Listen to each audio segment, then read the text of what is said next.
Hello, everyone, and welcome to a podcast that we haven't named yet.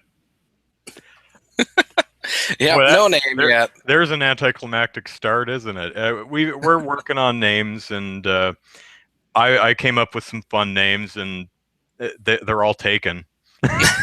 Yeah. Because I'm like, oh, that's a great name, and I looked it up. I'm like, yeah, that's been in use for years.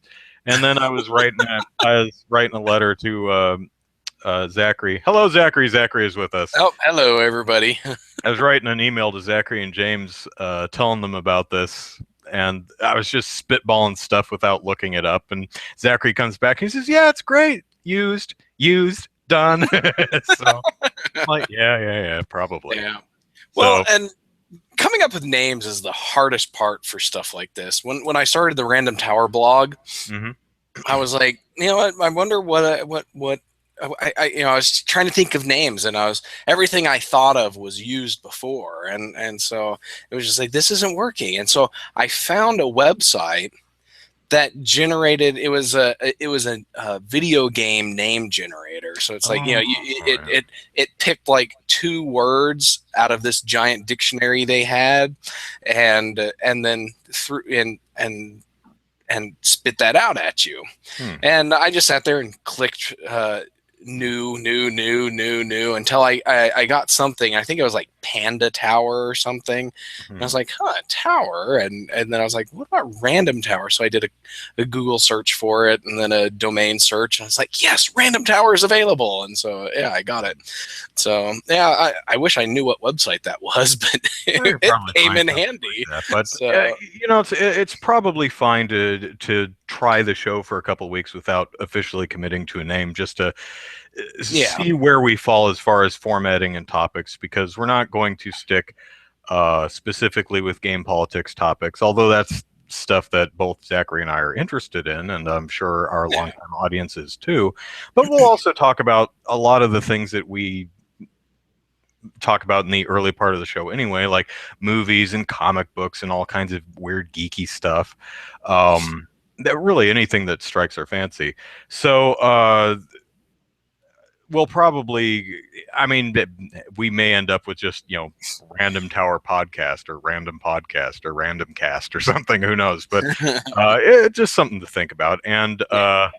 hopefully you guys have followed us over from Game Politics over to randomtower.com. And we had a few articles up this week, 5 or 6 or so, between Zachary, James, and myself. And some of them were about video games and actual game politics, stories you might have found at Game Politics. But we had James talked about a weapon in a video game that he really likes. He talked about Dark Souls 3. Yeah, there's a sword in Dark Souls 3. It's awesome. I talked Yep. about the Ghost in the Shell movie and Green Rooms because I saw Green Room, and I wanted to talk about Green Rooms because as a performing artist, I've been in Green Rooms and I have opinions on them. And so I hope you guys will check that out and hang out with us because I think it'll be fun. Yeah. So let's see. What have I done this week? Oh, I hung up Lollipop Chainsaw because I don't want to dump 30, 40 hours into it just to get enough platinum medals to unlock all the costumes. Although I do love Aw. unlockable, I love unlockable costumes, and that game has an amazing soundtrack, and I want to unlock all the MP3s, but I just really don't want to dump the insane amount of time it would take to earn enough Just admit fake it, you're money. lazy. I'm lazy. Yeah. I'm really lazy and have other games to play. So I put in Jurassic World. I'm sorry, Lego Jurassic World, and really liked it. I played through the main campaign once, and I have to go back through free play mode and play in the overworld. Great game. Very few bugs so far, which is well done, TT Games. Uh, Only really a couple wonky design decisions, but these games I have a feeling are pumped out really quick. Yeah. They have like 2 or 3 a year. Hmm. Found one bug where one neat thing about the game is you can play as the dinosaurs It's That's awesome. cool. It is so cool. Um, That is everything cool. from the Compythagnus, or however it's pronounced, that small little The compies, green, yeah. the compies, to the Indominus. So even the stuff like the Pteranodon and the other flying ones, so you can fly. Yeah. Um, but the Pachycephalosaurus, the one with the hard bony bit on its head, you can ram things with some of the dinosaurs, like the Pachycephalosaurus and the Triceratops and a couple others. And you do this, there are glowing orange cracks in walls. So if you use a dinosaur to headbutt it to destroy the wall and get the goodies behind it. Huh. And there's one area in the game where there's like a bunch of tree stumps in an arena that you have to headbutt. And Hmm. if you charge at them from far enough away, you'll just clip straight through them every single time. It looks like they didn't test this thoroughly, because it's weird. You can walk up to them and just headbutt them and they'll destroy. But if you back up far enough and charge, you will just Yeah. clip straight through them. It's weird, and it's Wow. only in that arena. I didn't have that Huh. problem anywhere else in the world. I got a character repeatedly stuck in the same place, but if I switched Yeah. characters, she moved automatically. So that Yeah. was, for the most part, I've really been enjoying the game. Um, One thing it does very smartly is it uses a lot of the voice clips from the movies, but it also uses sound-alikes to fill in the holes. Yeah. So they're not slavishly um, uh, chained to only the existing movie dialogue. They use a lot of sound-alikes to pad it out and fill it out, and it works Yeah. wonderfully. Now, So you said that you could play as the dinosaurs. Do you get to play as that the big mega crocodile dinosaur? The one? the Indominus Rex, or No, the no, the one, Mosasaurus, the the swimming one. mosasaurus. Yeah, yeah, yeah. Do I you get to don't play as it? know. I You haven't don't know? if you can, I have not unlocked it. If there's a dinosaur you can't play as, it might be the Mosasaurus, because so far there have been no underwater sections. Okay. So yeah. Um, where was I going with that? So okay, so I was playing a Lego Jurassic World. Did I actually have a point? Um, Other than it's one of the best, the most well the, tested. the point. I like Lego games. I really like Lego games. If you look at my game shelf, you'll notice pretty much all of them except Lego Rock Band and some of the other dumb ones. Which There maybe it's are not no dumb. dumb ones. Yeah. And I was playing this game, and if you've ever played a Lego game, they're all exactly the same. You're in a little you're a little Lego dude in a Lego set, and you just punch everything that's made of Lego bricks, and they explode into little studs that you collect. So you just run around punching stuff, and it explodes, and that's like the only thing you do in the game. It's very simple. It's very formulaic. It's very repetitious, but I love it. And I was sitting there playing this, thinking about that, pondering my enjoyment of these games, and suddenly it hit me like a ton of bricks why I like these games. Because as some of you may know, I have a really, really bad temper. Um, and I was sitting there and I realized, oh my gosh, it's because I punch things until they break. That's why I like this game. It's a game where I punch stuff until it breaks. And that is satisfying to me. I have put my fists and feet and head and various other appendages through all kinds of doors and walls and even a car window. It's all been my stuff, okay? So I don't do that to anyone else's home, and I'm not proud of that. And the sad thing is, so I've broken a lot of furniture because I've lost my temper and hit things. And the sad thing is I genuinely feel better when I do that. Um, which is not a good thing. But I think that's why it hit me when I was playing the game. I'm like, oh my God, that's why I like these games, because I'm breaking stuff. I'm hitting things until they break. I'm like, that is so sad.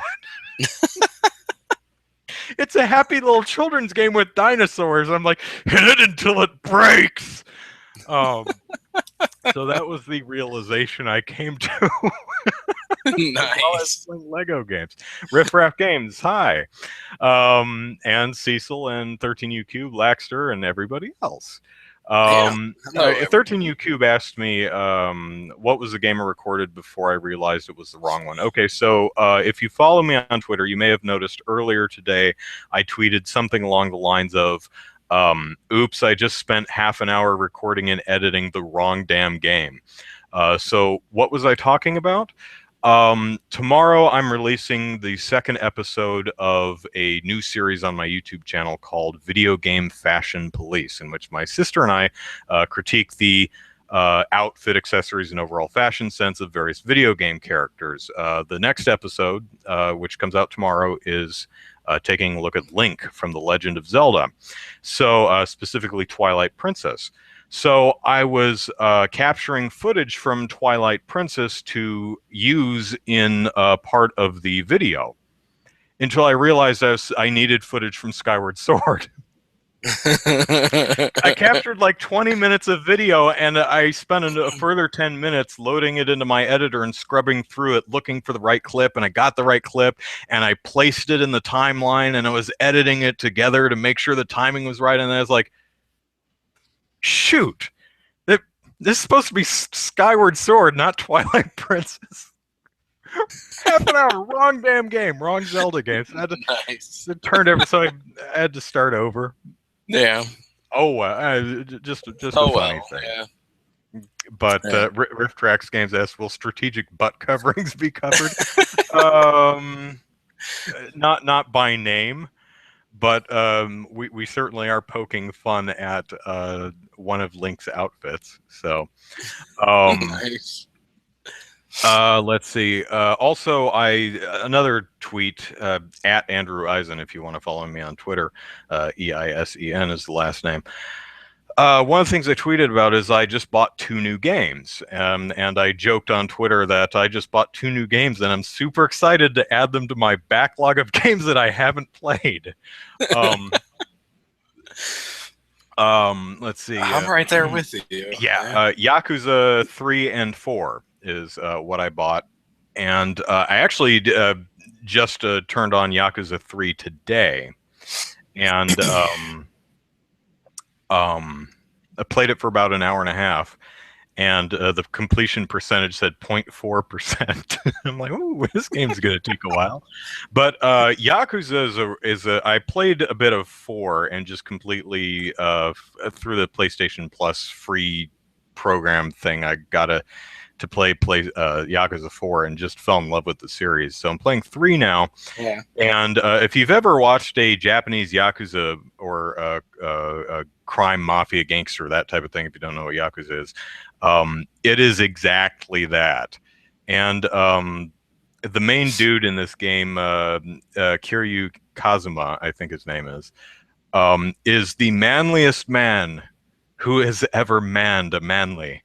I mean, the game starts on a beach in Okinawa, and he suddenly his broad muscular shoulders break the surface of the water, and he starts walking towards the shore, and he's got this enormous tattoo thing on his back, and he comes walking out of the water, and he holds up this gigantic damn fish, and he goes, "This is for dinner." Because Kiryu, he does not use a fishing pole. When he wants to eat, he walks into the ocean and he grabs his dinner. He walks into the ocean and he takes a fish. And why? For the halibut.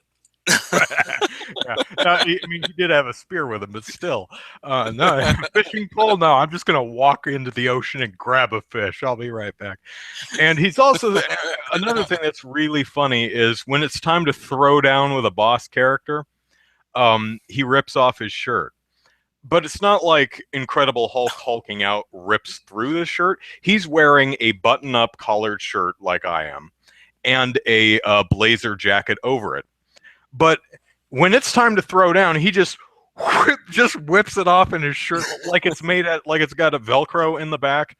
Yeah. Like male dancers have the Velcro clothing that they can just whip right off. Works exactly this, and he does this all the time. It makes no sense, but it makes me laugh every single time I see it, because he's just, all right, it's time to throw down, whoop, shirtless. So amazing. I love this game. Oh man. So Yeah.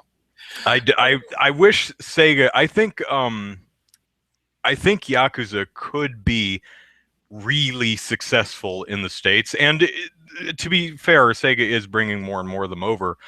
Um, I think Sega just really needs to have faith in the property, because it's so damn fun and so damn goofy that I think, and I've argued this before, but I think if they had faith in it and did a proper advertising campaign, this game could be very successful.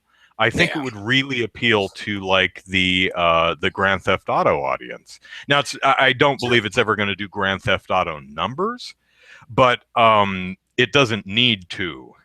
Sell a couple No, no, million no. and you're golden. Well, So, yeah, and I can definitely see it being successful because one, it's a familiar concept. It's the Japanese mafia, and we've had mafia games here and mob games here in the U.S. and but the thing that separates Yakuza is that Yakuza is just it's exotic. It's something that we don't normally see here in the U.S. oh It's yeah, not. that's Yeah, another thing. It is very Japanese. It takes place yeah, in Japan, stars Japanese characters, and it's completely Japanese yeah, language. Well, the first two I think were localized into English, but the rest of them are subtitled Japanese. But personally, I prefer. Well, I always prefer original language, but especially when it's German, Italian, Spanish, whatever. But if Japan, just for example, if it takes place in Japan and stars Japanese characters and is very heavily immersed in specific aspects of Japanese culture, I believe it works better in Japanese. Even if yeah, you're someone who generally prefers a dub, I think you lose a lot of that flavor when it's dubbed into yeah. English. Well, it's like kung fu movies. Hmm. I like to watch kung fu movies, Jackie Chan movies, Hmm. especially, Usually Chinese, and but yeah. yeah, yeah. Well, I'm just saying it's like when I want to just put one on in the background and like have it watch it out the side of my out of the corner of my eye.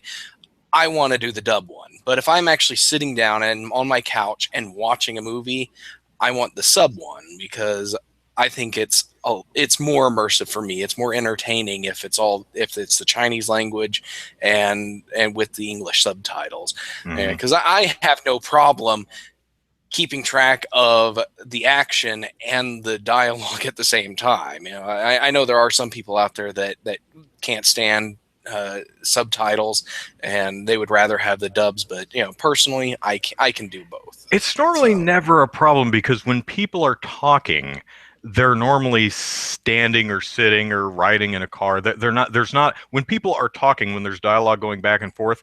It's typically not during an action scene, so you're usually not yeah, missing anything. But yeah, if you have bad eyesight, for example, that can be a complete pain in the butt. If you're still learning how to read English or whatever language the subtitles are in, that can be a barrier. If you have dyslexia or any other type of ailment or along those lines, that can be a problem too. So I understand, but if you can read English or whatever language the subtitles in, and don't have any reading disability like dyslexia, it should be fine. I mean, yeah, it's like, well, I want to watch the fight scene. Well, they're usually not saying anything during the fight scene except and that's not subtitled. yeah, It's closed captioned sometimes, but it's not subtitled. yeah, yeah, But JRPGs don't do well. Some of them do. What are you talking about, Matthew? Yes, some of them do very, very well here. I mean, yeah. it depends on exactly what your standard for well is. I mean, nothing is good enough for like Square Enix, for example. They're never had What our 6 game million. only Oh, sold 5 it million? sucked. Yeah, But Oh man, yeah. yeah, it's interesting because Yakuza has the opening cutscene is just long. I mean, it's like 20 minutes, and Oh wow. normally that bothers me. For example, I love Okami, but that opening cutscene I was getting really antsy with. I'm like, do I get to play a game? Yakuza really takes its time to learn you the characters and set the story. And I was sitting on the couch at the controller just in my lash, and then it suddenly got to gameplay. I'm like, oh, this is a game. I was just kind of watching an awesome Yakuza crime movie. I was like, oh, I even forgot it was a game. I'm like, oh, I get to play this thing. So, anyway, Nice. that's enough out of me. So, Zachary, what's Yeah. been on your plate this week? Um, well, this week I started playing La Pucelle Tactics. I bought this game What? back La Pucelle Hmm. Tactics. Okay. It's a PlayStation 2 game. I bought it through PSN back around Christmas time when I got a bunch of gift cards for Christmas, and I bought it because I love tactics games, Final Fantasy Tactics, Disgaea, all those games. I love them, and it's part of my love of JRPGs too. And so I was like, yeah, La Pucelle Tactics. This one looks interesting. I forget the company that makes it. I'm sure somebody knows, and I just don't feel like looking it up at the moment. But as you were talking about the cutscene at the beginning of Yakuza, uh, I was, when I started up La Pucelle Tactics, it took me 30 minutes before I actually got into the first battle. And that kind of drives me nuts. I'm the kind of person that's like, if you want to introduce me to the characters for like 5 minutes or 10 minutes or so, okay, that's fine, do that. But get me in gameplay really quick. But what it does is it spent like 20 minutes in a dialogue between the three main characters, and so they were having a big conversation about the world and each other and whatever, and then it's like, oh, and we heard rumors of monsters down in the sewers. We should go down and check it out. And I'm like, oh, sweet, let's go check it out. But no, it spits me out into the town, and so I have to wander the town trying to figure out where I'm going. And I have to talk. I was talking to people and everything, and eventually I found the right exit. And well, but navigating the town was really weird because in a normal JRPG, the town is 3D, and you can explore up, down, left, right. But in this game, it's a 2D plane, and you just walk back and forth. And then if you're in line with like a person on the street, you can hit X to talk to them. If you're in line with the door of a building, you can hit X to enter the building. And then it's a linear path left and right inside the building, and that was really weird. I couldn't figure out why they decided to do it that way. But then I finally got into the battle. So this is 30 minutes after I started up the game, and I was bored. But then when I got to the battle, it was everything started picking up. The tutorial kicked in and told me how to place my characters and stuff, and it's not quite like Final Fantasy Tactics. I was thinking more it was going to be more of a Final Fantasy Tactics style thing, but what it turned out to be is like you have a starting point, and you summon your characters in from that point, and you move them around, and then you can go and attack monsters and things. And instead of a Final Fantasy Tactics style where you just swing at each other on the map, it goes into a Fire Emblems thing where you go into a secondary screen, and it has the monsters on one side, your characters on the other, and you slap at each other for that round, and you move on, and then your turn's over.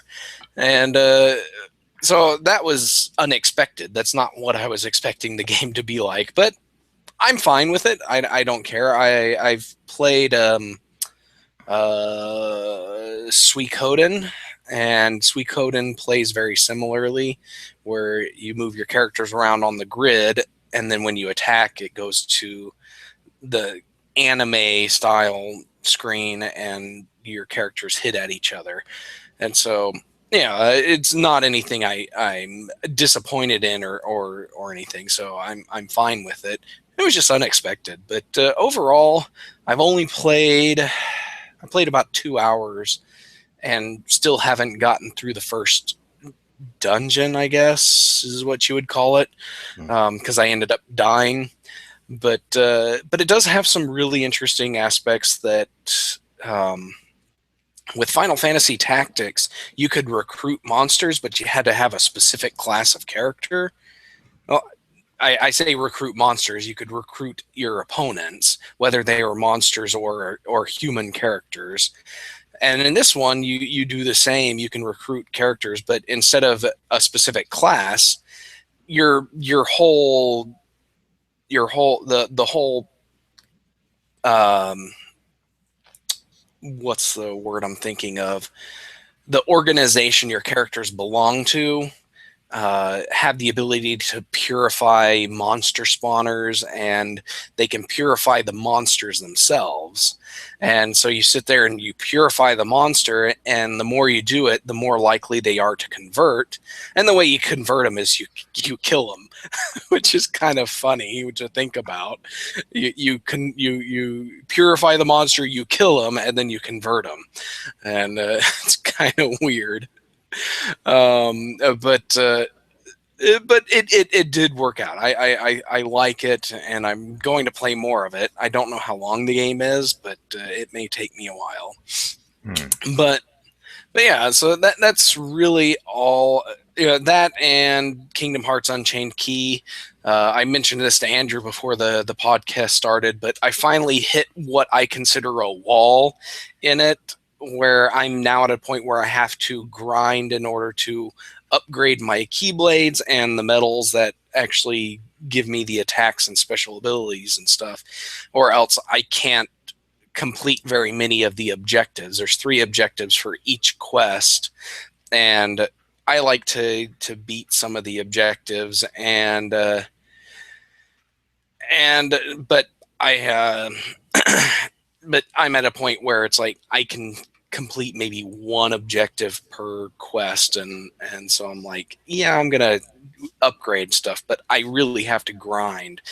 And in order to upgrade, you have to complete special quests to collect the right medals to upgrade your medals that you use, and those only happen like 1 day a week. It's like right now it's Friday, Saturday, and Sunday. I can do the quests that allow me to upgrade my 4 and 5-star medals, but only on Friday can I get the medals to upgrade my 3 and 4-star quests or medals, and then all the other ones, it's like whenever I get it's like specific days, and I really don't like that. It's really annoying, and I wish I could just do these quests whenever, but I would have to pay $15 to unlock all of these special quests, but only for 1 calendar week, and that ends on Sunday. So it's like I would have to buy this on Monday in order to get a full 7 days out of it, because it's not like if I buy it on Friday, it goes until next Friday. No, it's if I buy it on Friday, it just goes until Sunday, and the quests are gone again. So it's like, yeah, I'm not ever doing that. But yeah. But in other news, I really like going to thrift stores because I find games on the cheap. I found these Game Boy Advance games for 99 cents each. We've got Yu-Gi-Oh!, Tak and the Power of Juju, and an I Spy game. And then I found for $2 each, I found Tekken 3 and Bomberman Fantasy Race. I guess this is a Bomberman Mario Kart. I've never heard of it before, but I'm flipping this one because I bought it for $2. The lowest price on Amazon is $30, so that's getting flipped. but yeah, so I like yard sailing. I like going to thrift stores and looking for games. So good times there. But yeah, that's all game related for me this week. All right. Well, before we get to the topics, I have a prediction, perhaps. We all want to know about the NX and when we will know about it. And I think it's possible that we could hear something about it as early as this week, Monday or Tuesday. Why, you may ask? Well, I will tell you. You see, Because there's a Nintendo Direct. well, not that nothing's been announced as of yet, Yeah. but I'm thinking we might have a direct on the 25th or 26th that'll talk about the NX. Why?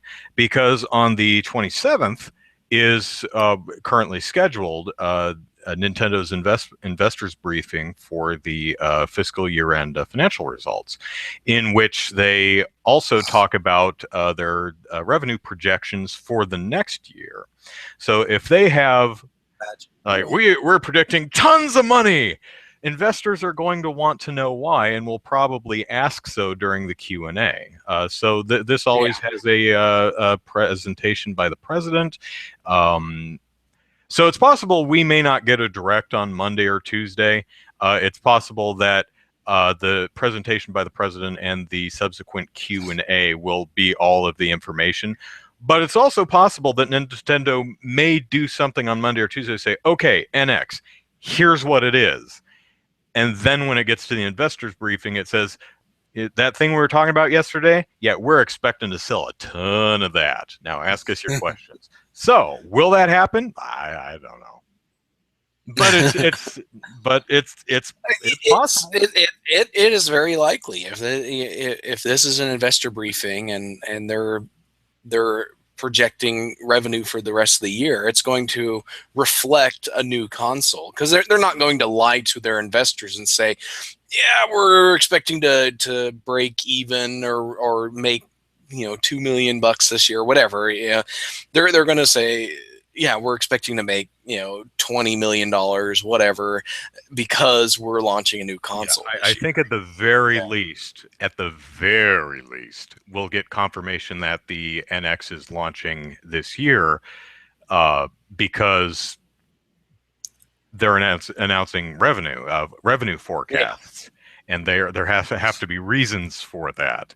So if it's a flat forecast, then you can say, oh, well, I guess the NX isn't coming out until maybe the first quarter of 2017, or even past the 2016 fiscal year.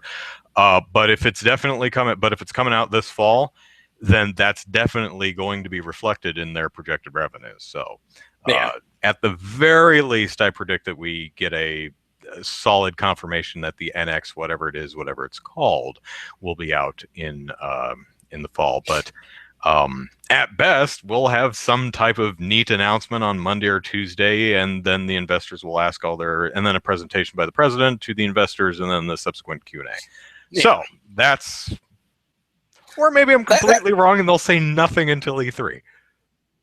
It may be, yeah. Maybe they'll say something along the lines of, "We're not going to publish our revenue expectations until E3 or whatever," and then everybody's like, "Oh, then they're talking about the NX." But yeah, there's going to be lots of armchair analyzing of this investor brief, I think, from pretty much every news outlet out there. So, are we talking here? Yes, we are talking here, Dream Peppers. We are talking. Yes. Or maybe Nintendo would be really wily and say, we have revenue predictions of $20 million. And the investors are like, the NX, right? Back me up, guys. The NX. And the president says, no, we're just expecting mobile to do buku bucks. Yeah. It's like, really? Yeah, this is all going to it's all mobile. And Zelda. It's like, yeah, that's where they're getting their revenue projection is mobile and Zelda. That's all they need, to make millions and pawn millions. Yeah. So, all right. Moving on to the first topic. And this is a piece that James actually published on Random Tower earlier this week. GameStop, retailer that I never go to unless I have to. Sorry, Jeremy. Um, so, as many of you may know, GameStop owns Game Informer magazine, and there's always been a somewhat of a conflict of interest there for a magazine reviewing and hyping up games that its parent company is trying to sell you. But you could say the same thing about Nintendo Power, right? Yeah.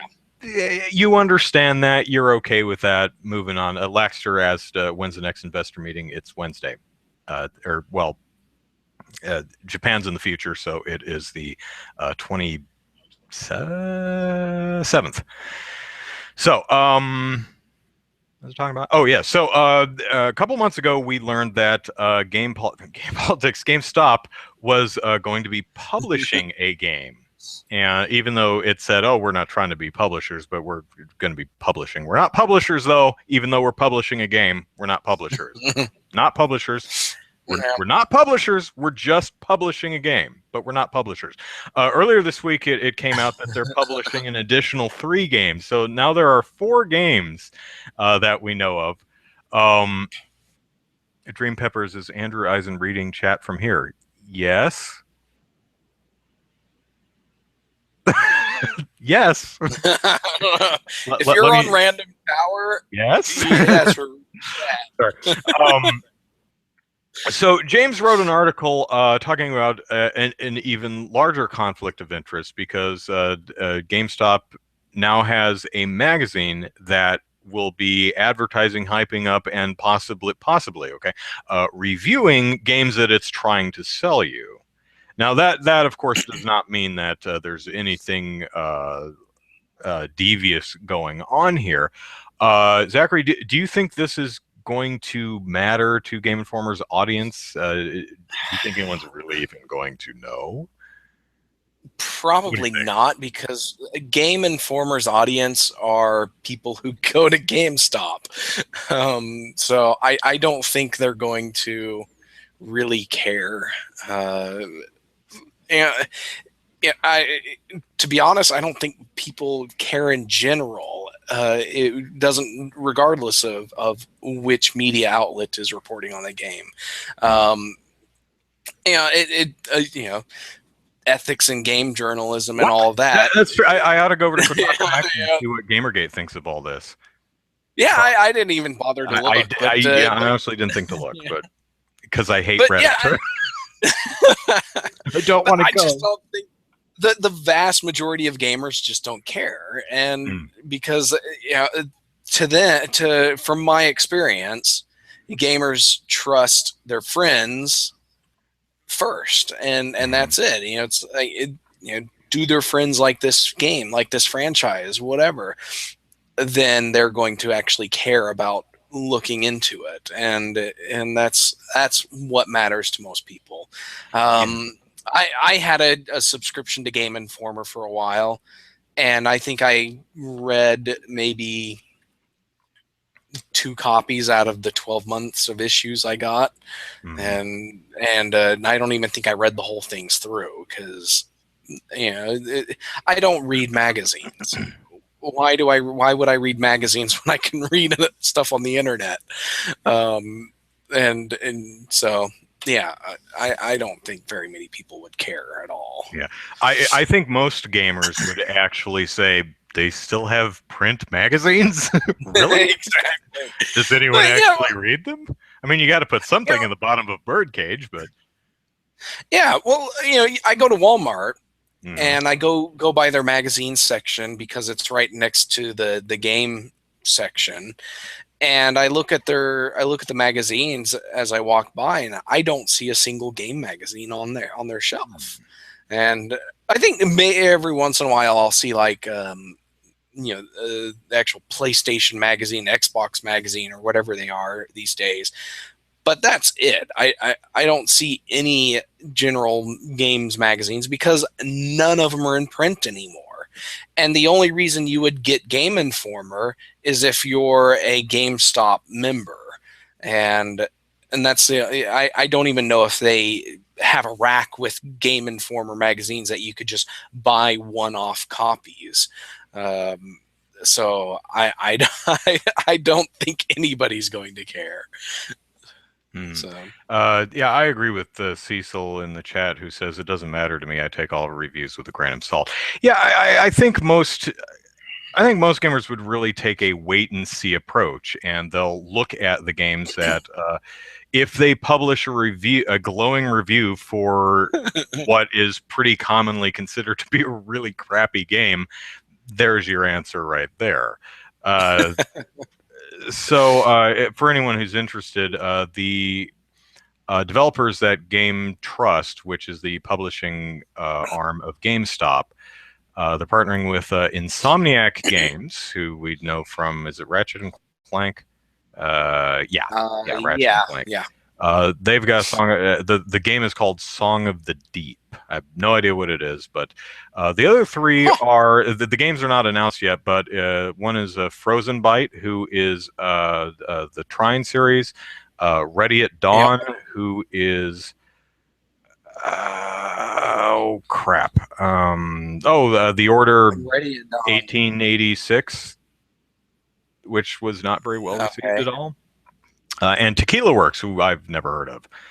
So, okay, so that's a good spread of development studios, and you have your AAA developers and your indie developers mixed in there. So, I think that's pretty good. Game Trust is ostensibly supposed to be more of an indie publishing arm, but some of those aren't indies. Sorry. But Insomniac, GameStop was also trying to play it off as well. We're not really publishers. We're not publishers. We're just kind of helping fund developers' games. That's what a publisher does. Oh, you wily GameStop, you. So we'll see what happens. I am the kind of person who's inclined to give people the benefit of the doubt until they give me a reason not to. So if I read Game Informer, that's basically how I take any review, unless I'm very familiar with the writer and his or her opinions and how I normally my opinion aligns with that. Any new writer, I look at the review and just take it at face value and then say, okay, there's a perspective.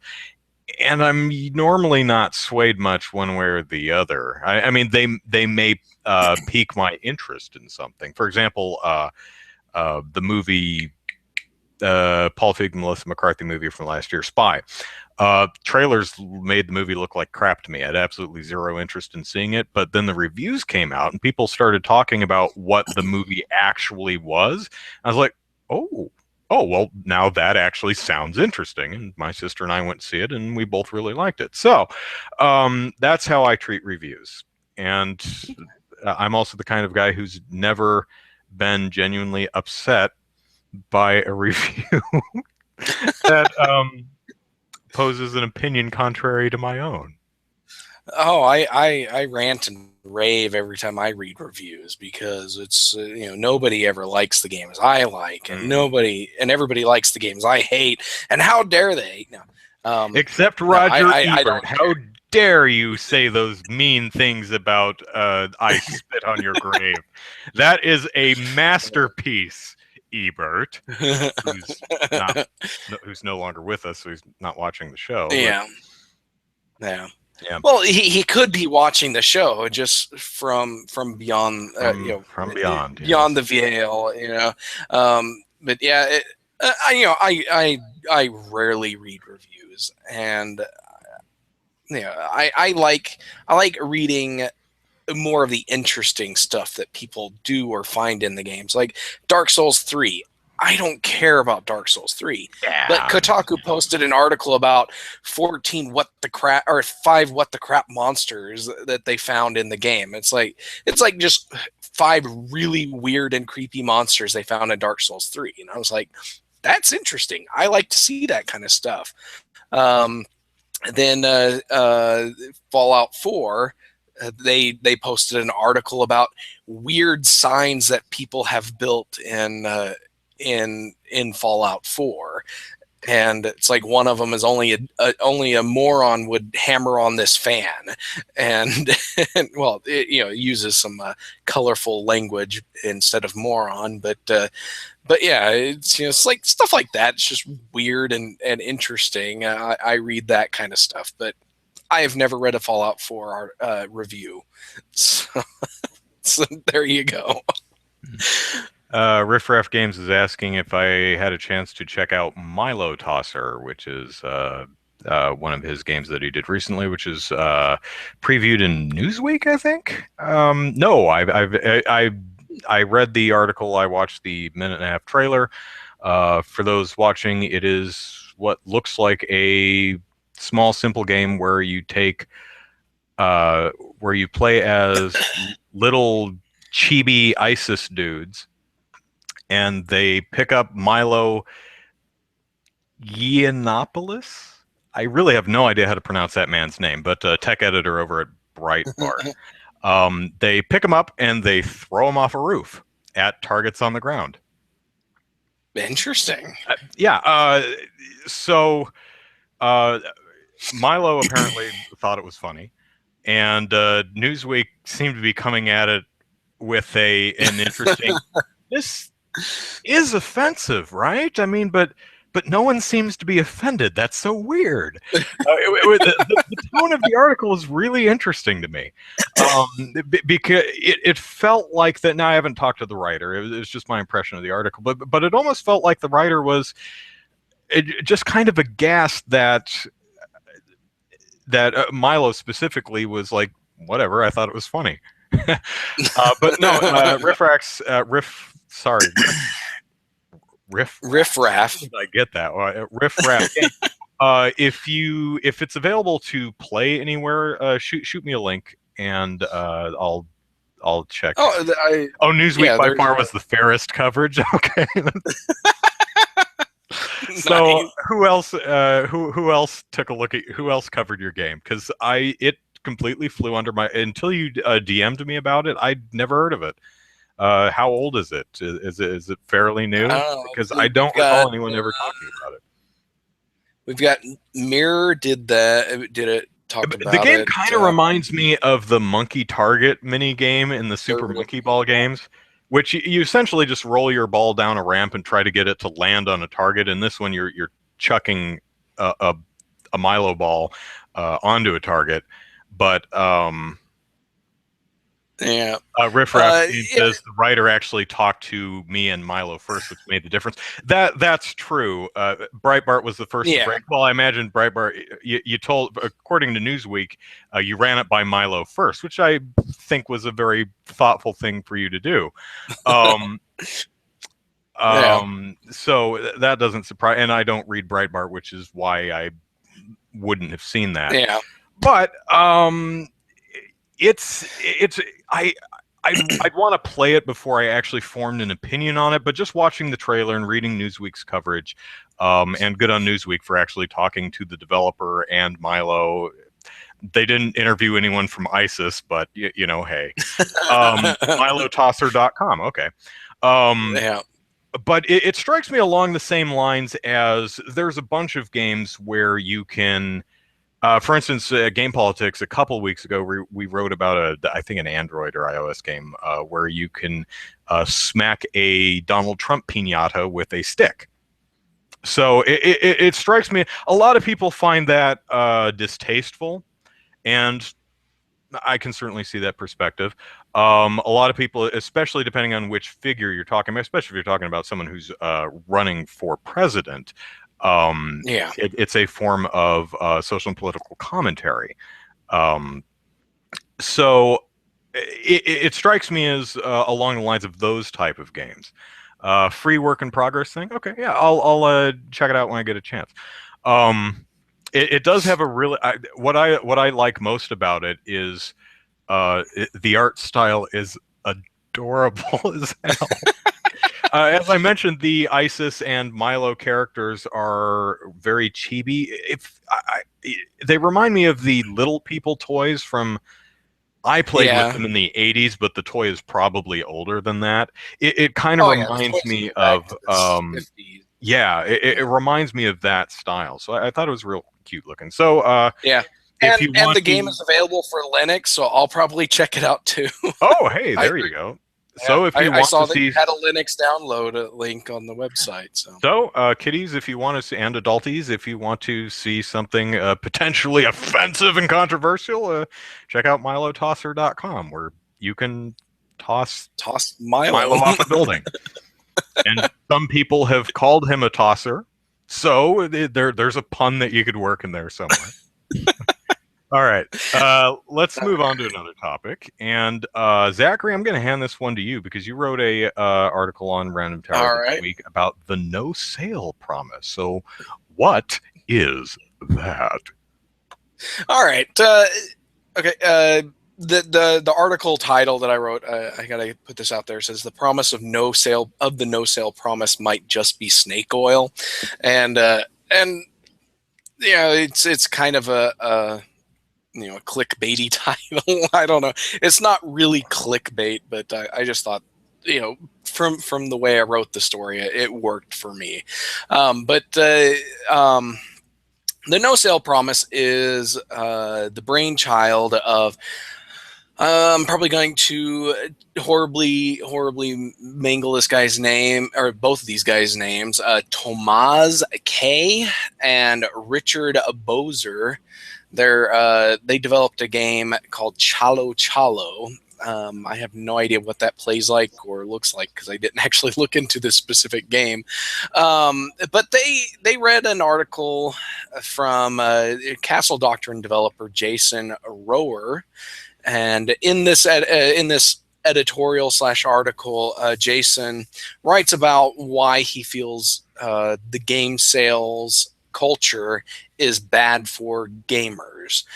What he's talking about is the constant, we're discounting our game $75. We're in this bundle, or I'll pay what you want bundle, and whatever. It's like your price is constantly fluctuating throughout the year, and his idea is that really hurts your fans because they may buy it this week but then find out there's a discount next week and feel like they've been cheated, and then you've got gamers who just decide, oh, I'm just going to wait until there's a sale, a 75% off Steam sale or whatever, and then they never end up buying or whatever. And Jason's solution for the Castle Doctrine was to implement what he calls his ever rising price model, where he has the low price at the beginning of the launch cycle, and then the price goes up until he hits his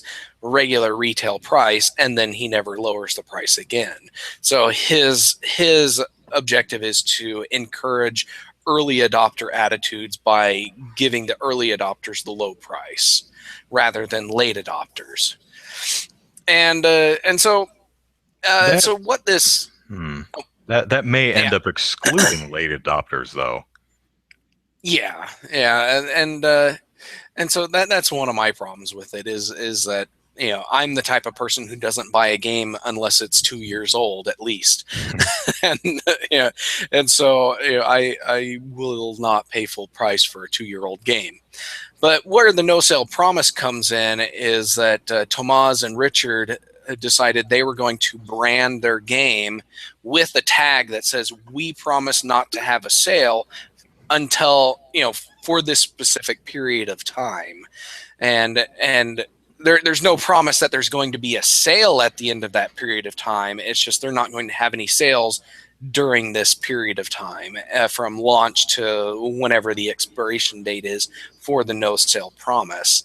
Now, what they said in this is that there's no they don't developers who use this no sale promise, they can increase the price during that time and they can give away the game during that time. They just can't lower the price at all. So the Castle Doctrine would qualify for the no sale promise, and if you want to give Steam keys away as a promotion, that's fine under this as well. But I'm kind of wary of this. I don't think this is actually going to be. Man, I'm getting an echo. No, But I'm not hearing one, so hopefully the chat isn't, or the folks watching aren't either. yeah, hopefully not. By the But way, hello, Nick Pratter on YouTube. yeah. So I was thinking about this, and I wanted to get the opinion of somebody that I know that likes sales and really likes the idea of the long tail. Um, and so I talked to Lars Doucet of Level Up Labs. He's the developer of and designer for Defender's Quest. It's a role-playing game combined with a tower defense. And over the last couple of years, he's written several articles about gamers and how and why they buy games. And one of his earliest articles in this regard was Piracy and the Four Currencies, where he talks about why people pirate, why they buy games, and the four currencies that people use. And so it's like cash money, the time it takes to get the game, the hassle you go through to get the game, and what was the fourth one? I forget now. I think it was just, I'm pulling it up right now. Integrity, whether you feel good about getting the game that particular way. And what he says was, for a lot of people, piracy doesn't take much time, doesn't cost anything, it's not a pain in the butt, but there's an integrity cost. Whereas, buying the game legit from a good service, could mitigate a lot of those issues. And then the other article he wrote was why the long tail is important, and he calls this his particular experience is the Stegosaurus tail, which is kind of interesting. But he displays it as a graph. So you've got over here at the top, you've got your launch where you have your first initial large sale of numbers, and then it goes down, and then you get this long tail, and then you have a promotion or a sale or something, and you get a little spike, and then it goes back down, and then a little bit later you have another promotion, and it spikes over the course of this long tail. And to him, these sales and promotions are important.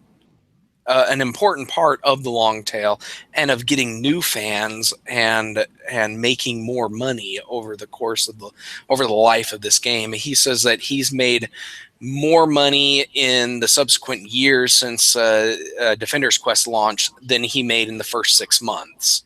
And whereas a lot of developers will rely on that first 6 months of sales or whatever and not calculate in the long tail into their cost and revenue projections, and he thinks that's bad.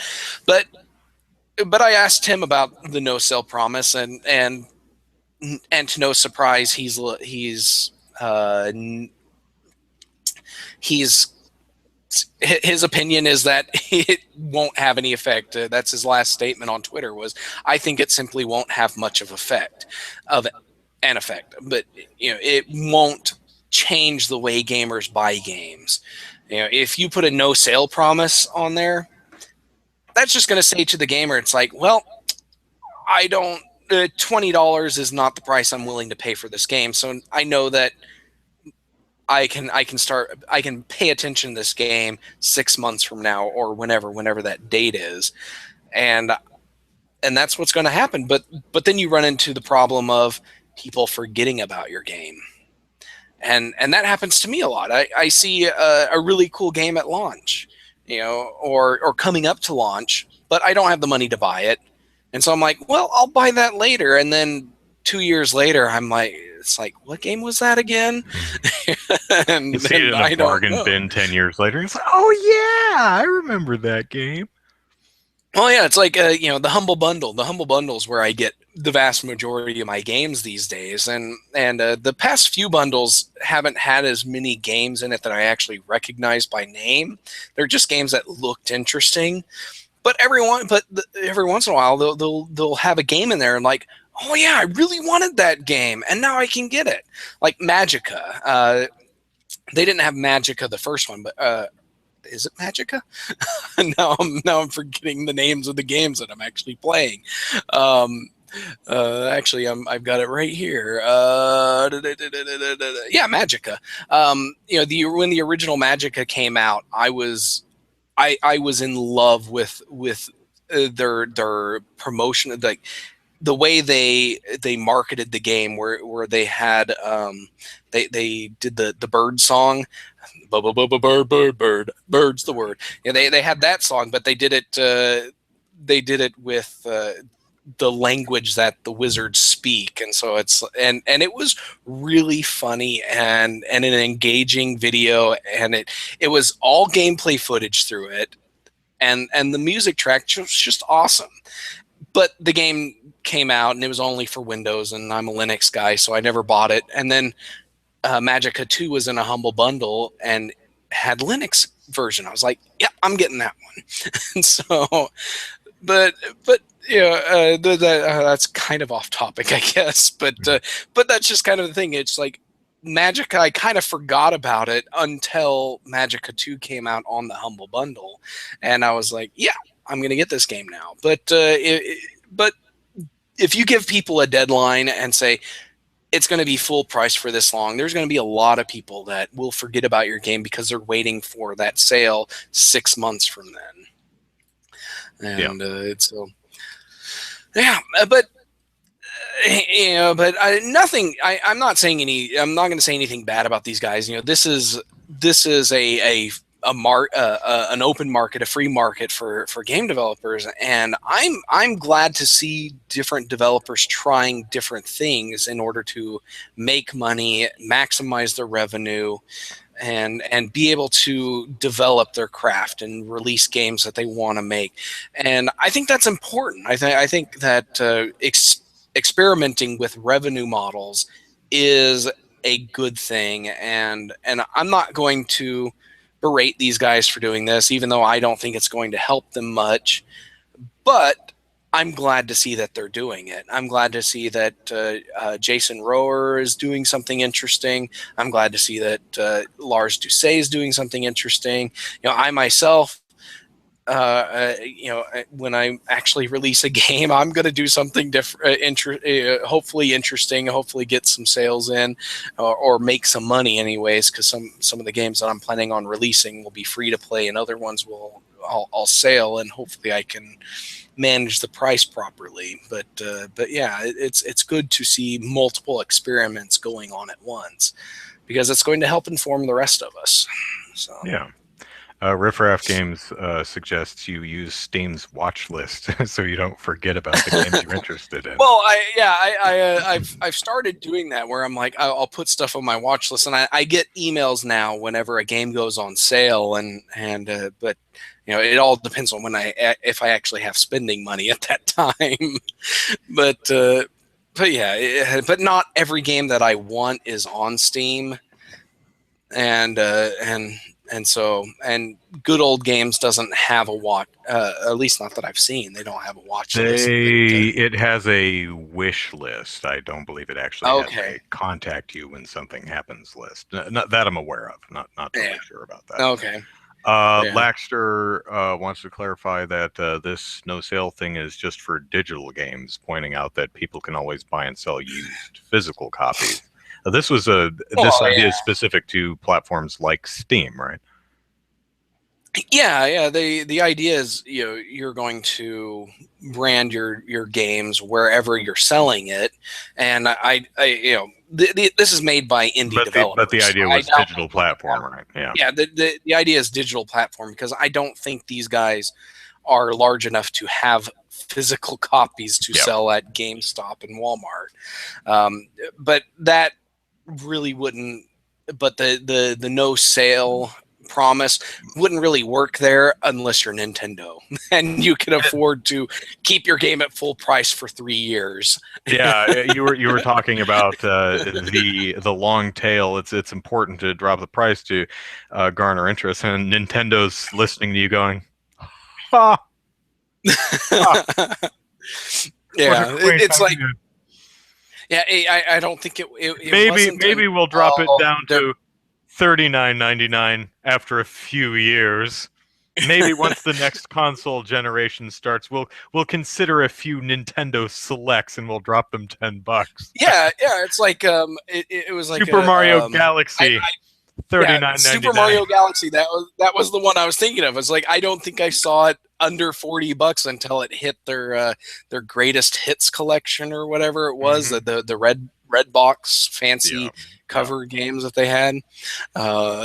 So yeah, they even Kirby's Epic Yarn is still $40 right now if you go to Walmart, but you can get it for $10 at GameStop for used. And yeah, the selects are $20, and that's actually a good price for a lot of those games.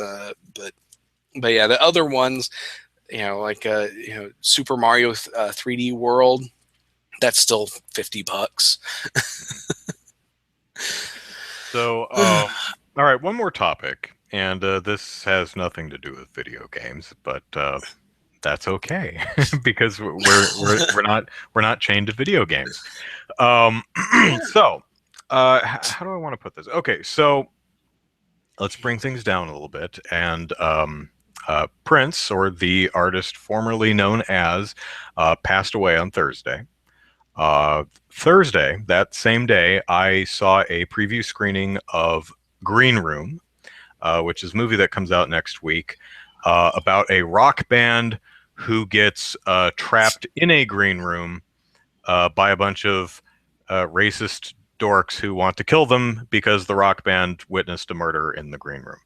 So it's essentially a siege movie. It's kind of like Assault on Precinct 13 and movies of that ilk. Yeah. There is a running joke in the movie where the rock band kids are trying to name their desert island band. The whole, if you were stuck on a desert island and could only listen to one band for the rest of your life, which band would it be? And throughout the movie, they're trying to figure out what their desert island band would be. So at one point in the movie, they're like, okay, we've got to make a run for it. We've got to get all the weapons and makeshift weapons that we can, broken piece of fluorescent lighting, a fire extinguisher, a box cutter, whatever we can have, and we're gonna run through the front door. We may not all make it, but we're gonna Butch Cassidy and the Sundance Kid this thing. And so as they're psyching themselves up, they're saying what their desert island band would be, and one says Slayer, and one goes Metallica, and they're getting ready, and one says Prince, and the audience, and it was a full house because it was a promotional screening, and they make sure that every seat is full. Lost it. Some people hollered, woo. Some people awed, like, "Aw." Some people clapped. There was a immediate, visceral, and emotional reaction from the audience over, and that certainly was not planned. Of course, the movie was shot a year and a half ago. The promotional screening was in the had been planned for weeks. Um, Prince had just died several hours earlier. And for that joke to come up just really hit the audience hard. And they had a very vocal reaction to that. And I think this is the kind of thing that people talk about when they talk about um, the movie going experience, the theater Mhm. experience, the audience experience. You go to the theater to see a movie with a big group of people because that's some you may have been sitting alone home watching The Green Room and that would come up and you'd be, no, it wouldn't, it would be different by yourself. But when you're in a theater full of other people, there's that um, reaction that you share and experience and are a part of. So I think that's the kind of thing that people talk about when they talk about it's important to see movies so that you can experience it with other people. That group experience is very important, or at least very different. So I hate that. Not to admonish anyone who had a genuine reaction to Prince getting name dropped on the day he died, but shut up. It pulls me out of the movie. I don't. The only reason I go to the movie theater is because there is a movie playing that I really want to see and don't want to wait X months until it's on Netflix or DVD or whatever. I want to see the movie now. I put up with the other people there, and I always go to matinees to make sure it's possible. I do not enjoy the communal experience of the theater. I like sitting alone on my couch watching a movie. That is much preferable to me. I don't, when other people laugh, it bothers me because I hear them. It takes me out of the movie. I'm not even going to go with people who are rude during movies. It's okay to laugh during a film. I'm not saying it's not okay. It's completely fine. It's completely expected. It just annoys me because it takes me out of the movie. Me, very selfish. So Zachary, what about you? Do you enjoy the large audience experience? Do you enjoy sharing laughter or screams and things like that with strangers in an audience? Does that enhance the movie for you? I couldn't say because I rarely go to the movies. The last movie You do have a I lot of went kids, though. the last movie I went to see was Mission Impossible: Rogue Nation, the most recent Mission Impossible movie. But I saw that on the tail end of its movie theater run, and so there was maybe 15 people in the theater with me, and so but there weren't a lot of people, like there weren't a lot of moments that got an audible reaction from the audience, and so I enjoyed the movie. I liked watching it in the theater. I'm trying to think what the last movie was before that I watched, but I'm cheap, and I will watch movies at dollar theaters, which are actually $2 theaters these days. A $2 theater doesn't really roll off the tongue as well. Yeah, Maybe but dollars theater. dollars theater. Yeah, but so I go to these, and typically when I go see these, it's the same experience. Maybe 20 people in the audience, depending on how popular the film is, and so. But I'm the kind of person that just kind of ignores everybody. I'm there to watch the movie. I'll watch it. I'll ignore everybody unless the person behind me is kicking my seat or whatever. Yeah. but yeah, I just can't. I just can't say I've ever had an experience where I got taken out of the movie. But but that's just me. But I'm the type of person that'll wait. I still haven't seen The Force Awakens. But seeing a movie with a crowd is not in and of itself a draw or no, it's not a draw or a drawback. So it just is. Okay. It's just is. I'm a very casual moviegoer, but I'm also not the type of person that will. I'm not the type of person that will have an audible reaction to certain things. I think I'm trying to think of the last. I don't know. If it's a good comedy, I will laugh out loud. And I do watch stuff at work. We're able to have a Netflix or Hulu or something going on, and I will watch comedies, and there'll be times where I'm like forcing back laughter because I don't want to I don't want to be noisy for the rest of the guys in my office, but yeah, so there are times when I do laugh and stuff, but I keep it appropriate. Yeah, I don't react much. I'm not a big reaction person. I'm actually very kind of straight-faced and Yeah. boring. When I'm on camera, when I'm doing the show, I make sure I gesticulate more and I vary my tone of voice and I smile and laugh and because if I just sat like this through the entire show, it would be very, very boring. Yeah. And you say, Andrew, I told you this really story. Isn't that cool? Hmm. Yes, Yeah. I'm very interested in that. No one wants to see that. Um, but when I'm in a movie in the theater in the dark, I don't talk to people. I don't. I just watch the movie. And Yeah. what's interesting is if you ever see me doing something else, like playing the piano or playing a video game or watching a movie, something I'm focused on, I don't do anything with my face. I'm just completely flat. I almost, Yeah. and sometimes if I'm really concentrating, my brow will furl and I look almost angry at what I'm doing. And that I actually got into trouble at work, not into trouble, but I had this happen at work this week where I was doing my work and I was into my work and I'm doing my work and I get up to go fill my water or something. And I pass Victoria, who's like a foot and a half shorter than I am. And she's there, so I just look at her because she's there. Walking by, oh, it's Victoria. Okay, that's the whole thing.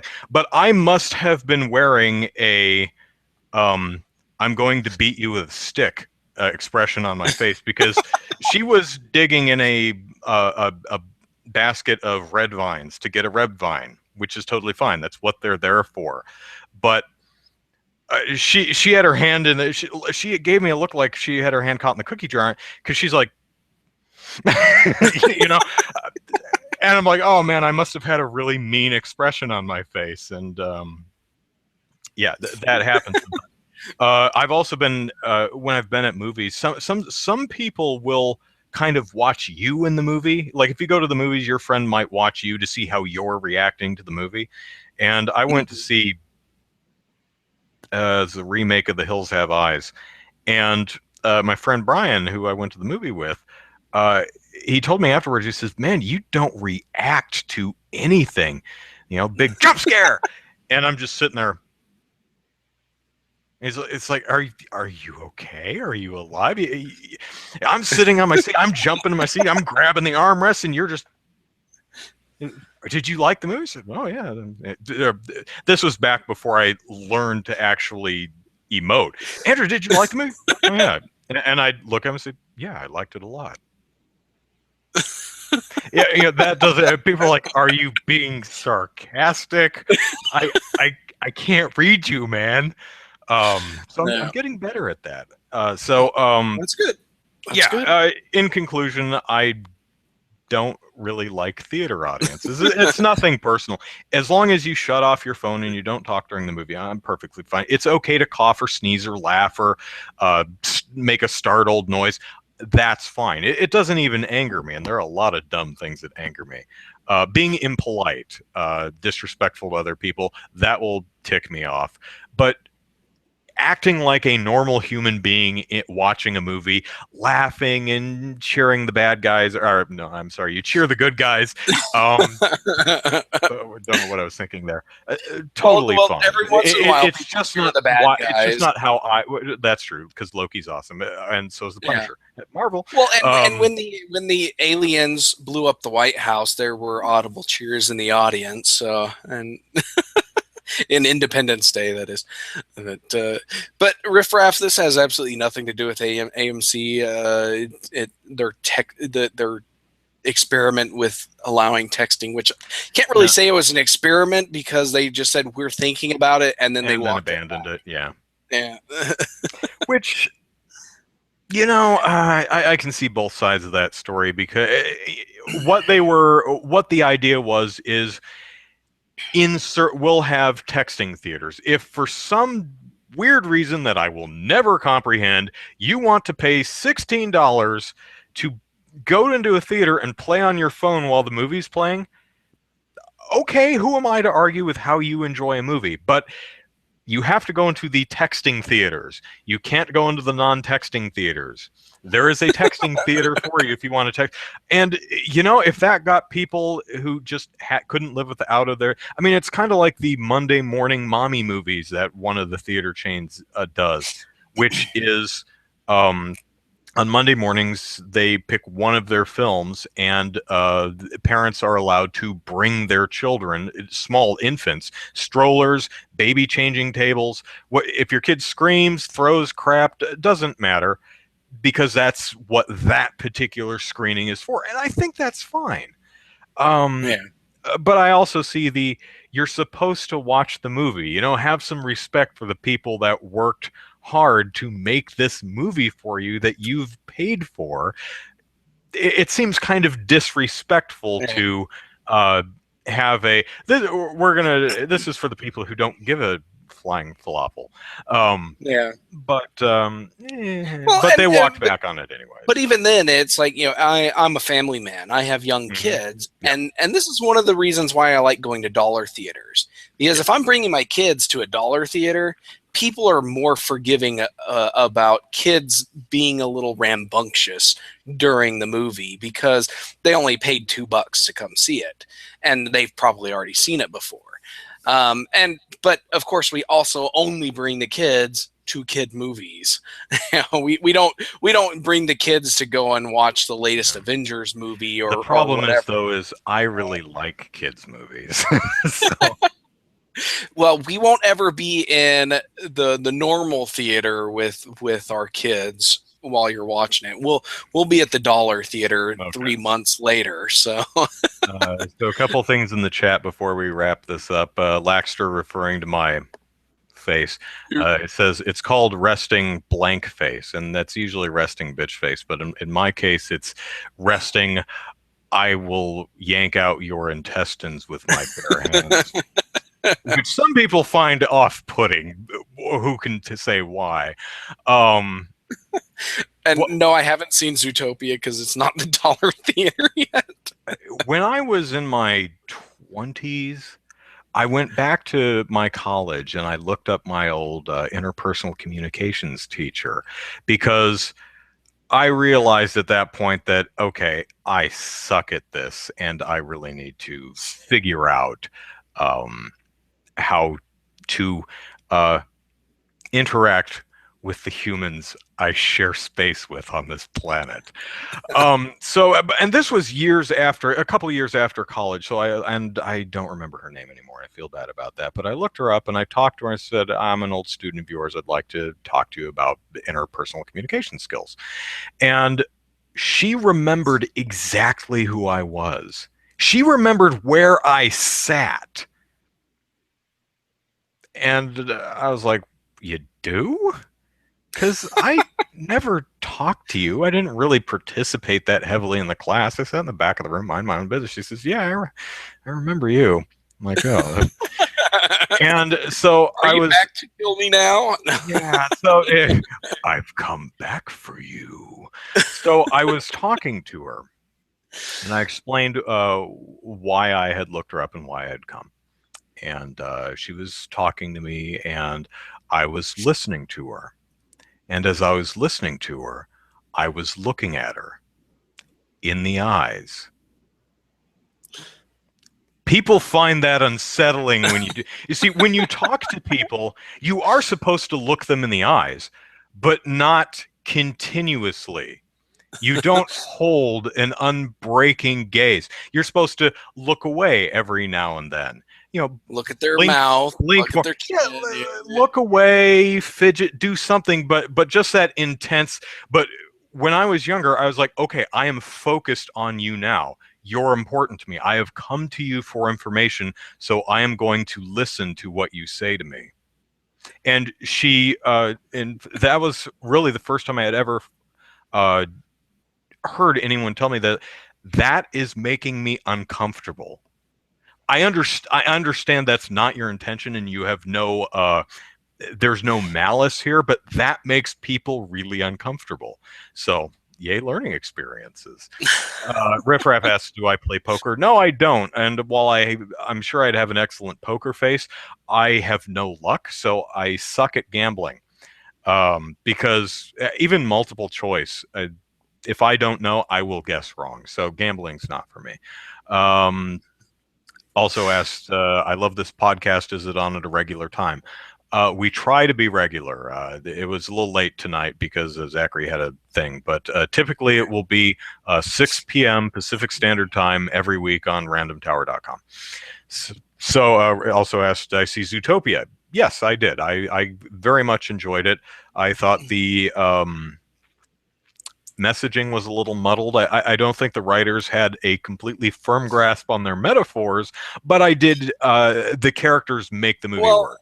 it is my understanding that they refocused the movie on a different character. It Originally the originally focus followed was the going to be on the fox. fox, Yeah. and then halfway through they're like, this movie would be better if the rabbit was the main character, Yeah. and so And they they were right, I think. yeah. But So anyway, we've gone on long enough. So, let us plug our stuff and get out of here. Andrew Eisen here, Eisen is how you spell the last name. Plug it into YouTube, and you'll find my silly YouTube videos. The latest of which comes out tomorrow, probably about 9 Pacific Standard Time, so somewhere in there. It's ready. All I have to do is write and time the subtitle script and do a few annotations, and that's it. It's the second episode of Video Game Fashion Police, where my sister and I take a critical eye to the outfits, accessories, and overall fashion sense of various video game characters.